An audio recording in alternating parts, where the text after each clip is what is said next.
I've heard this several times now, that the fact is for a lot of us, we don't own our designer handbags, but more accurately, our designer handbags own us. And this is more than just a cute play on words, because I do find a lot of truth in that.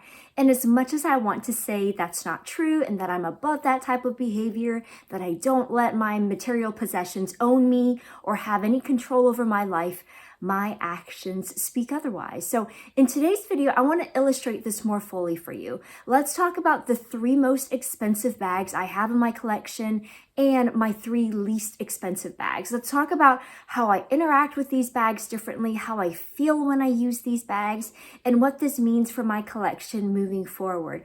Oh, and happy spoiler alert, I have 2 new bags to show you as well. I am so excited about both of them, so let's get started. Welcome back to A Briefcase of Luxury, where we love to chat about all things related to life, learning, and luxury. While I have no intentions of quitting my day job as a business professor, I would love to continue to grow this channel, so thank you for being here today. So let's keep things spicy by jumping back and forth between my least and most expensive. And let's go off of the amount of money I paid and not the retail price of these bags, because what I was willing to pay more accurately reflects its value to me. So the 3rd least expensive bag in my current collection is my Lululemon Everywhere belt bag. Now, I bought this maybe 4 or 5 years ago, and I think the most amazing thing about this bag is that the price of this is still $38. Somehow, this bag managed to escape all of the inflationary supply chain and labor and material issues that everyone else seems to be facing. Like, what an economic miracle, right? But yeah, at $38, this is one of my least expensive bags. She's been with me for both international and domestic trips, and even just trips to Walmart. And what can I say that hasn't been said before? It is a very functional little bag for when you don't have a lot to carry, for when you want to keep your items close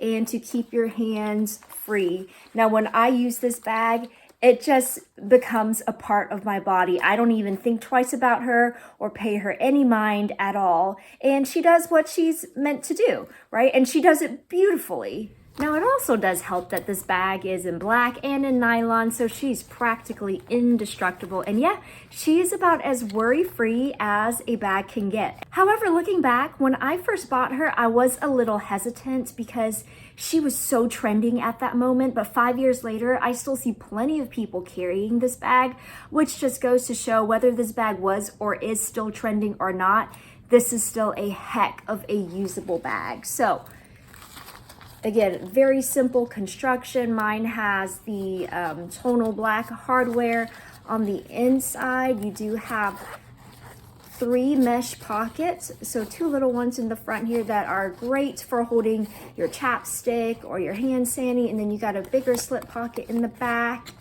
as well as a back zip pocket. So again, I know this is not a new bag. It's made its rounds on social media, but I still stand by it. It's a fantastic bag for $38. You can't beat that. Now, I know I'm cheating here since this would be my 4th least expensive bag in my collection, but I can't not show her off. So count this as my freebie bag reveal. Coming in hot at $39.99, so $1.99 more. Everyone, meet the newest bag in my collection. This is the Sac Sequoia Crochet Hobo bag. Now, we've been through this before. I am not above spending a chunky amount on a designer handbag, but I have yet to find it within myself to pay designer money for a raffia designer handbag. The closest I ever got was a Mansur Gabrielle bag that was on Fashion File that was about $300 to $400-ish, but even then I couldn't do it. So when I saw this at my local TJ Maxx, I just picked her up and cradled her in my arms and said, "There you are, where have you been? You're coming with me, welcome home." So this bag, y'all, first impressions, since clearly it still has all of her tags on, but I can already tell you she's going to be so good. First off, the quality. I've never owned a bag from the Sac, but she is so sturdy to the touch. Everything about her is so neat and well made, like the crocheting, the lining, the zippers, the stitches. So quality wise, blown away, like not a loose thread or stitch out of line. Also, tell me this isn't the perfect spring summer bag, right? I guess what would have made it even more perfect is if it had an adjustable crossbody strap, but I can overlook that because this here is still a great shoulder drop length, and because the strap is the same crochet material, I feel like it sinks in better than like say a smooth leather shoulder strap. So I don't foresee this wanting to slip off very easily, but I'll keep you posted once I start using her. Now, I love the extremely roomy back zip pocket as well. It's perfect for your phone, for your card holder. I'm always a sucker for a top zip for the body of the bag for that extra sense of security. Absolute perfection. Plus, you have some organization on the inside. You have a zip pocket on the back over here, and you have 2 slip pockets in the front. So I feel like this begins to scratch my 2 separate itches, one for a raffia bag and one for the current trending hobo style bag, if you will. And I am just so satisfied with what I got relative to what I paid. Okay, up next, trying to determine my 3rd most expensive bag was trickier than I thought because I have a number of bags that are at around that same price point. But if I'm being 100% accurate, so shipping and tax included, my 3rd most expensive bag would actually be my Roulis 23 in the Dobly suede. Now, the retail price for a Roulis 23 from store, I mean, we're probably looking at what, $9,000 to $10,000 these days for like your regular leather material. I'm assuming in Dobly it would retail for more. They're just no longer making them. I don't think so, at least. But I found this on the RealReal listed for $5,000. But I had some store credit for selling off a few items. So at the end of the day, the bag was maybe around $3,700, but with tax and shipping, I ended up paying right around $4,000 out of pocket. That would be equivalent to about 125-ish Lululemon belt bags, by the way, to put things in perspective.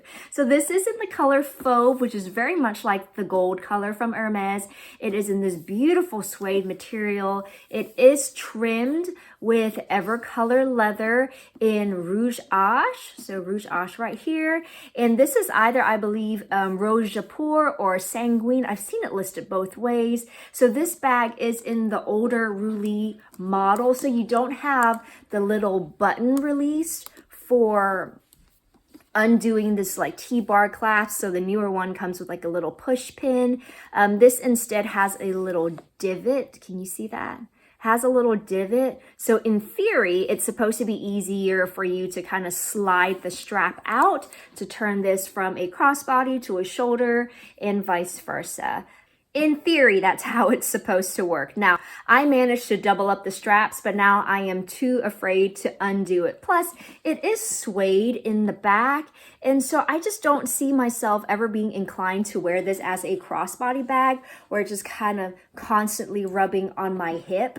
Now, this is undoubtedly a beautiful bag, and when I first bought this, I made a promise to myself not to baby it, not to be afraid of the suede. My husband did a beautiful job spraying it down with his suede protector, but guess what? I broke my promise.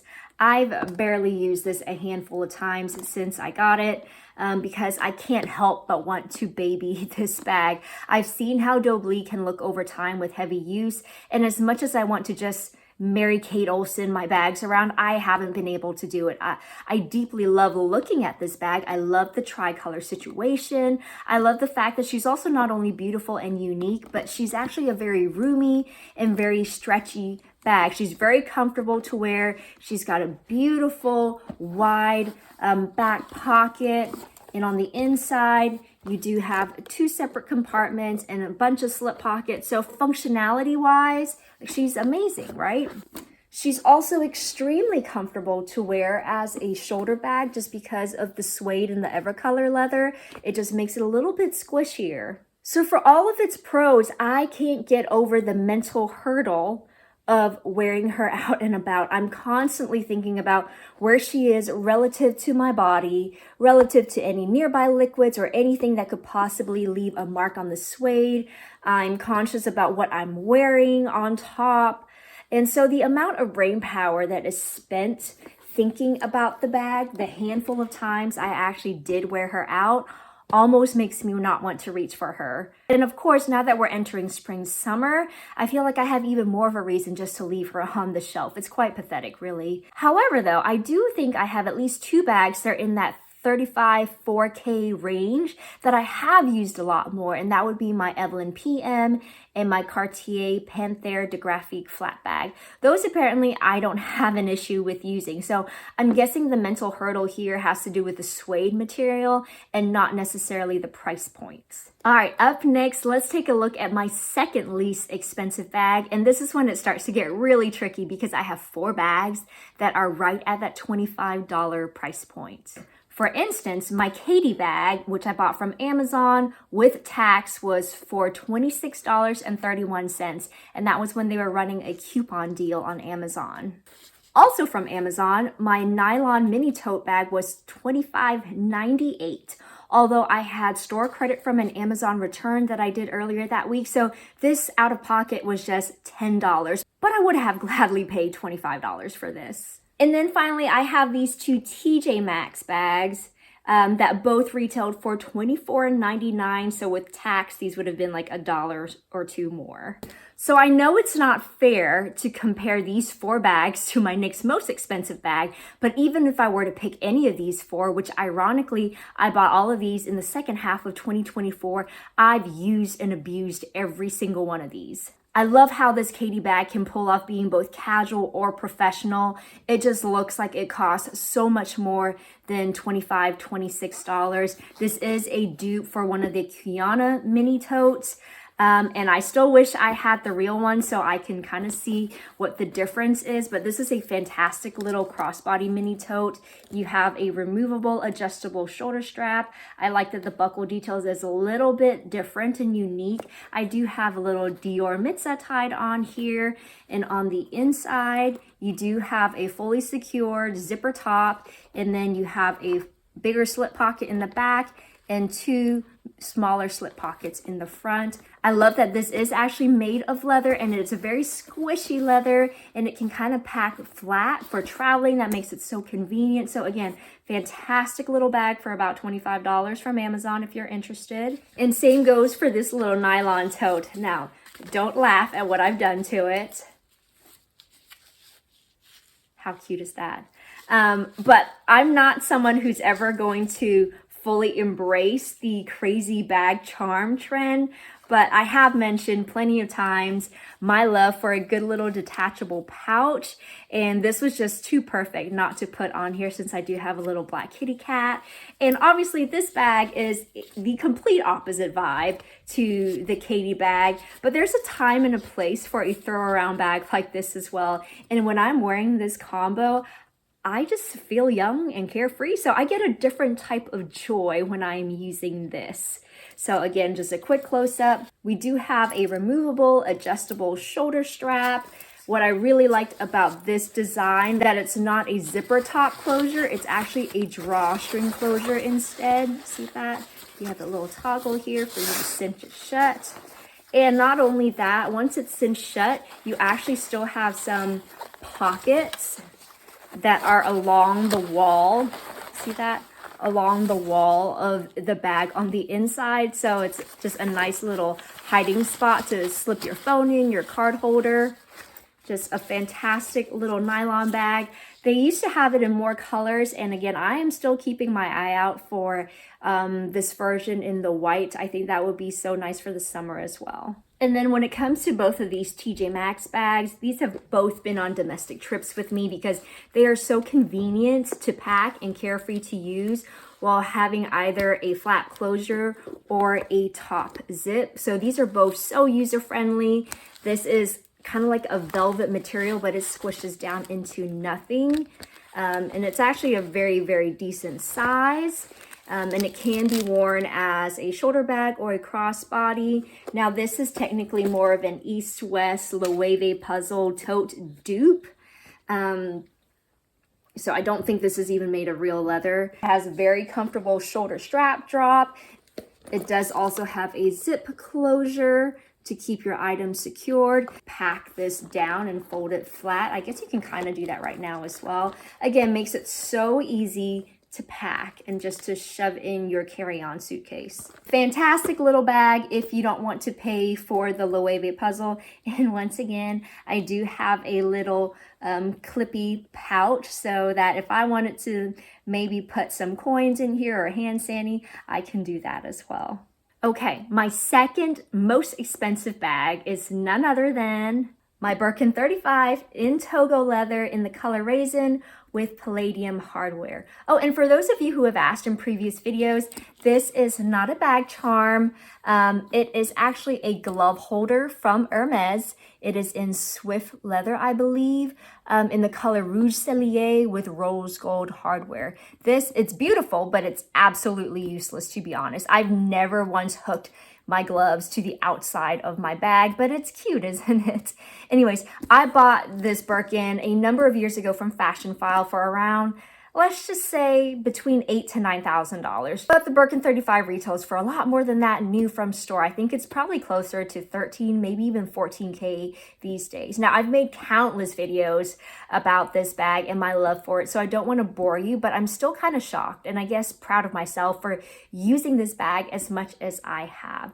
Now, at first, I wondered if it's because I got it for pre-loved and for under retail, and since it's already been used, that's why I don't feel the need to be precious with it. But I got the Roulis 23 pre-loved and way under retail as well, and that bag was way less than what I spent on the Birkin. And I've also treated the suede, so I can't tell you why they are different. All I can say is that of my top 3 most expensive bags, this is the only one that actually gets used consistently. So yes, I spent a lot of money on this bag, but man, no one can say I haven't been making it worth my dollar. However, I do understand that it's not for everyone. It is heavy, it is big, it is top handle only, it's not versatile. For me, the only occasion where I use this is for work, not for travel, not for shopping or brunching, not as a fashion statement for a certain fit. It only works for me for work. Now, thankfully, I physically have to go into work every week, which means she does get used, and she's an absolute joy. So while this is my second most expensive bag, I bought her for a distinct purpose, and one where she doesn't face any competition in the sense that I have a lot less work bag alternatives to pick over her. And finally, in this case, I could buy over 360 of those Amazon and TJ Maxx bags for the price of one of these. And you know what? I'd probably still opt for the Birkin 35. Isn't that silly? Now, I see myself having at least one Birkin 35 in my collection up until the day I retire. And finally, let's take a look at the least expensive bag or bags in my collection. Up until a couple of weeks ago, it would have to be my Uniqlo round shoulder bags. These retail for $19 here in the US, and I have 3 of these. But since then, I have broken the record. Everyone, get ready for bag reveal number 2. And let's all say hi to my new cargo shoulder / crossbody nylon bag in this khaki beige brown color. Now, when I saw this on Amazon for $16.99, it was an instant yes. So not only do I now get to play around with a lighter nylon color, something that I've been craving, I also get to feel a little trendy with this boxy east-west rectangular shape, and I get to feel even trendier with the front cargo pockets that I'm starting to see more and more of this season. Now, we do have a zip closure all the way across. It's nylon on the inside as well. You do have a back zip pocket. That's it. That's the only internal pocket that we have. I love the strap situation. I love that you can wear it as a short shoulder strap, but it can adjust to be a really long crossbody strap as well. So you have multiple ways to wear this bag. Did I also mention that it was only $16.99? Insanity. Yeah, I'm not gonna lie, this is the only bag I've been using ever since the day she arrived in the mail. as in she came in the mail and I was about to leave the house and I just immediately swapped a bag, then and there, and I have not moved out of her since. However, with the weather warming up, I'm probably going to swap into this bag just to test her out. And so I really have come to the conclusion that I enjoy my cheapo non-designer bags more than I do my expensive designer bags. Like, I get a different sense of satisfaction. Last but not least, my most expensive handbag is none other than my Constance 24. So this is an Epsom leather in the color Gris Asphalt with gold hardware. Now, I bought this on Fashion File when the list price was right around $10,000. Now, that would be around 500 Uniqlo bags if I'm not wrong. Now, first off, I am very grateful to be in a position in life to be able to purchase something like this. But it's only now that I have this that I can safely tell you my true honest opinion. To spend 5 figures on a handbag is ludicrous. I'm sorry. That's just how I feel. Take it as me saying that I'm simply not wealthy enough to be comfortable carrying around a 5-figure handbag, which is why I keep telling you that the dream to buy a Kelly 25 just doesn't feel like the right dream for me anymore. Now, I did mention though that I essentially sold off about $10,000 worth of items to fund this purchase. So while I didn't pay out of pocket for this, I don't consider this bag free either by any means. And I have absolutely not gotten my money's worth out of this yet. She's been on my weekly 30-minute Walmart runs, maybe a handful of times, and that's it. And it's not necessarily its fault, but that's just the reality of my life and my lifestyle.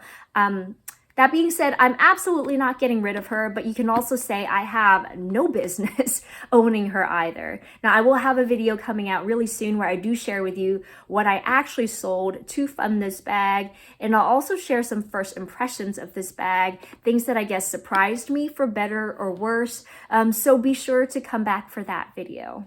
So here we have it, my most expensive bag in my collection and my least expensive bag, one coming in at almost $10,000 and one for $16.99.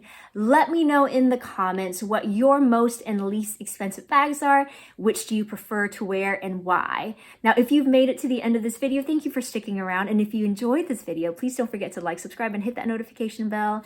And I can't wait to see you back next time.